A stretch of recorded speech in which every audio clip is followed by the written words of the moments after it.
Внебюджетный фонд инвалидов Отечественной войны народа Абхазии был создан в 2011 году. Фонд оказывает финансовую помощь инвалидам в протезировании, санаторном лечении, дорогостоящих операциях, психологической и физической реабилитации. В состав правления фонда входят представители Министерств здравоохранения, обороны, финансов, социального обеспечения, демографической политики, а также представители Общественной палаты. Заместитель председателя Государственного внебюджетного фонда инвалидов Эмзар Ашуа отчитался о проделанной работе за 10 месяцев. Главное направление работы фонда – обеспечение инвалидов необходимыми лекарственными препаратами и предоставление им возможности бесплатного лечения в медицинских учреждениях как в Абхазии, так и России. За рассматриваемый период на приобретение медикаментов было потрачено 32 миллиона 895 тысяч рублей. На другие медицинские услуги – 7 миллионов 447 тысяч рублей.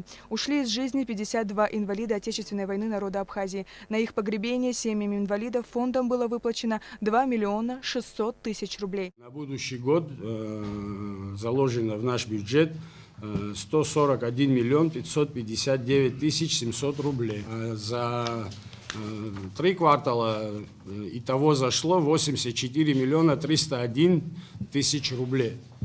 То есть это за 3 квартала. Есть еще 4-й квартал, это еще у нас пока не посчитано. Должно зайти всего 131 миллионов за этот год.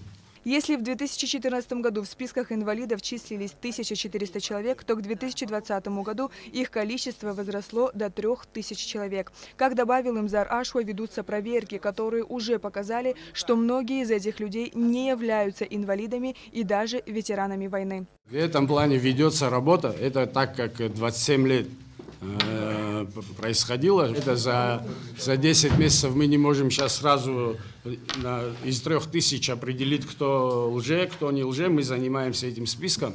Когда полное понимание с этих всех списков будет, в ком мы сомневаемся, есть, слава богу, соответствующие структуры, которые будут заниматься ими. Мы занимаемся этим вопросом почти каждый день. Председатель контрольной палаты Роберт Аршба добавил, что у инвалидов войны нет утвержденного удостоверения. Именно его отсутствие способствует увеличению количества так называемых лжеинвалидов. Мы постоянно спрашиваем, сколько у нас инвалидов. В чем проблема? Почему мы не знаем, сколько у нас инвалидов войны? Что это такая сложная статистика? Нет удостоверения утвержденного. Кто его выдает? Один орган его должен выдавать, а не несколько органов. Такое не бывает. Кто его выдает? У нас есть медико-социальная экспертная комиссия. Они должны это выдавать. Или Министерство социального обеспечения должно выдавать.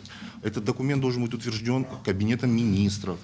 Этот документ должен носить номерной характер, бланком строгой отчетности. Я считаю, что у нас законодательная база хромает очень сильно. Не все вопросы над поставлены. Понятийного аппарата нету. У нас нету закона о ветеранах, нету закона об инвалидах, которые бы сняли многие вопросы сегодня.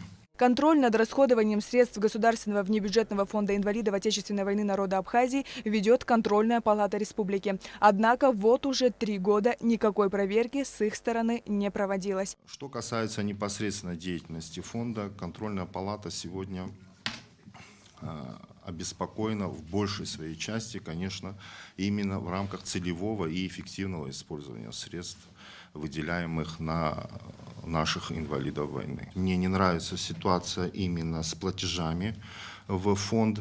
То есть я вот с 2017 года, 17, 18, 19, истекший период 2020 года, я вижу, что у нас почему-то плательщики недобросовестно относятся к данному платежу. Именно к фонду инвалидов. Я считаю, это немножко неправильно, и это отношение, значит, почему так происходит, не могу понять, но наши плательщики задолжали сегодня уже около 35 миллионов фонду. В августе текущего года работу фонда инвалидов проверили Генеральная прокуратура и Минфин. В результате прокуратура потребовала от фонда прекратить финансовую поддержку ассоциациям и общественным организациям. Фонд не имел права никакими законами платить им деньги. Обходилось содержание этих ассоциаций 7 миллионов 300 тысяч. А мы отправили в Россию 220 человек, и нам обошлось всего лишь 6 миллионов 700 тысяч их вылечить. Пустые деньги тратить просто где работали 81 человек, сегодня работает 13 И человек. лучше, чем те 80. Ну, я надеюсь, лучше, хуже, это людям видно. Члены общественной палаты задавали представителям фонда инвалидов интересующие вопросы. У вас есть сайт фонда, где мы можем увидеть, кому вы оказываете помощь, какие документы он представляет. То есть вот можно иметь суждение о работе фонда, если есть открытость. Любой человек может прийти, у нас на компьютере регистрация ведется, за любого человека можно набрать имя, фамилию человека, и все там будет показано, как мы помогли этому человеку, сколько на него потратили, на какие услуги до последней мелочи, то есть, как говорится. Сайт мы сами тоже планируем, естественно, открыть. За последние 4-5 лет у фонда инвалидов накопилось более 21 миллиона рублей долгов. За полгода руководству фонда удалось погасить все задолженности. Сария Кварацхеля, Инала Гухава, Абхазское телевидение.